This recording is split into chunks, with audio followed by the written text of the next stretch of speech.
अमळनेर तालुक्यात आगामी विधानसभा निवडणूक आणि आगामी जिल्हा परिषद पंचायत समिती तसेच नगर परिषद निवडणुकांसाठी मतदान केंद्राची मर्यादा 1200 पर्यंत केल्याने अमळनेर विधानसभा मतदारसंघात मतदान केंद्र वाढणार आहे, अशी माहिती उपविभागीय अधिकारी नितीन कुमार मुंडावरे यांनी सर्व राजकीय पक्षांच्या प्रतिनिधींसोबत घेतलेल्या बैठकीत दिली। जळगाव जिल्हा परिषदेच्या अध्यक्षपदासाठीची प्रतीक्षा अखेर संपली। राज्य शासनाच्या ग्रामविकास मंत्रालयाने शुक्रवारी राज्यातील 34 जिल्हा परिषदांच्या अध्यक्षपदासाठी जाहीर केलेल्या आरक्षण सोडतीनुसार जळगाव जिल्हा परिषदेचे अध्यक्षपद पुढील 2.5 वर्षांसाठी सर्वसाधारण संवर्गासाठी राखीव ठेवण्यात आले। या निर्णयामुळे जिल्हा परिषदमधील सर्वच्या सर्व 38 सदस्यांसाठी अध्यक्षपदाचे दरवाजे खुले झाले आहेत। पाचोरा तालुक्यातील पिंपळगाव हरे येथे बोहडा नदीवरील गोडसगाव धरणाच्या भिंतीला तडे गेले असून ग्रामस्थांत भीतीचे वातावरण निर्माण झाले। धरण पूर्ण क्षमतेने भरल्यानंतर ज्या भिंतीवरून पाणी वाहते त्याच भिंतीला मोठ्या प्रमाणात तडे गेले आहेत, त्यामुळे नदीकाठच्या शेतीचे नुकसान होऊ शकते अशी भीती व्यक्त होत आहे। पारोळा येथील दिवाणी व फौजदारी न्यायालयात शनिवारी 13 रोजी सकाळी 10 वाजता लोक अदालतीचे आयोजन केले आहे। अमळनेर तालुक्यातील कडमसरे ते शहापूर या ब्रिटिशकालीन सुमारे 7 किलोमीटर लांब रस्ता तब्बल 8 वर्षे काटेरी झुडपांनी व्यापलेला होता, त्यामुळे शेतकरी तसेच स्थानिक रहिवासी यांना या मार्गाचा वापर करणे अशक्य झाले होते। अशी बातमी प्रसिद्ध झाल्यानंतर अखेर जेसीबी मशीनद्वारे काटेरी झुडपे काढण्याचे काम सुरू केले। एरंडोल तालुक्यात शासकीय जागेच्या अभावामुळे अनेक योजनांची कामे रखडल्याचे निदर्शनास आले। यावर तोडगा काढत आमदार अमोल पाटील यांनी तत्काळ जागा उपलब्ध करून देण्याच्या सूचना संबंधित विभागांना दिल्या।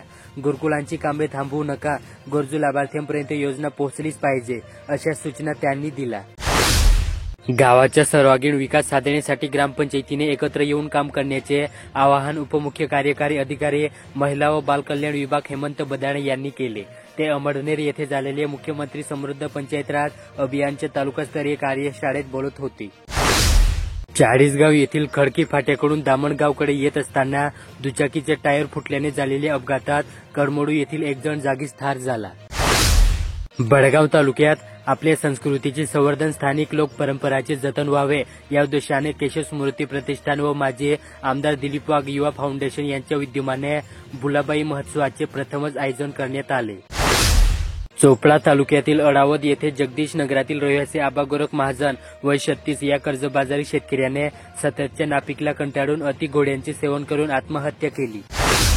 अमळनेर तालुक्यात विवाहानंतर अल्पवयीन मुलगी गर्भवती राहिली, या प्रकरणी तिच्या पतीविरुद्ध मारोड पोलिसात बलात्काराचा गुन्हा दाखल करण्यात आला। चोपडा तालुक्यात अध्यापक विद्यालय आणि यशवंतराव चव्हाण मुक्त विद्यापीठ अभ्यास केंद्र चोपडा यांच्या संयुक्त विद्यमाने आयोजित सामान्य ज्ञान स्पर्धेला विद्यार्थ्यांचा प्रतिसाद मिळाला। ही स्पर्धा सध्याताई मयूर यांच्या प्रेरणेतून घेण्यात आली। एरंडोल तालुक्यातील उतराण येथे सध्या सुरू असलेल्या पावसामुळे गावात ठिकठिकाणी पाण्याचे डबके साचल्याने आणि गटारीत घाण अडकून पाणी साचण्याच्या स्थितीमुळे हिवताप, मलेरिया, डेंग्यू सारख्या रोगराईचा धोका निर्माण झाला। संभाव्य आरोग्य धोक्याची दखल घेत ग्रामपंचायत उतराण अहिर हद्द तर्फे संपूर्ण गावात डास व कीटकनाशक फवारणी करण्यात आली। जळगाव जिल्ह्यात अवैध शस्त्रे बाळगून फिरणाऱ्या एका टोळीच्या शहर पोलिसांच्या गुन्हे शोध पथकाने पर्दाफाश केला। कारवाईत 4 संशयित आरोपींना अटक करण्यात आली असून त्यांच्याकडून गावठी बनावटीची 2 पिस्तूल, जिवंत कारतुसे आणि 1 कार असा 1,78,000 रुपयांचा मुद्देमाल जप्त करण्यात आला। धरणगाव तालुक्यातील पारधी येथील बाजारपेठेत नवी विजेची केबल टाकण्याचे काम सुरू असताना अचानक विजेचा खांब वाकल्याने पारधी बुद्रुक परिसरात तब्बल 26 तास वीज पुरवठा खंडित झाला। याबाबत महावितरणकडून कोणतीही पूर्वसूचना देण्यात आली नव्हती। समाजासाठी काहीतरी करायचे, तेही कोणत्याही स्वार्थाशिवाय हा विचार आजच्या धकाधकीच्या काळात विरळा होत चालला आहे। पण याच विचारातून चाळीसगाव तालुक्यात सामाजिक कार्यात अग्रेसर असलेली काही मंडळी एकत्र येत सामाजिक विकास घडवण्याची धडपड करत आहेत।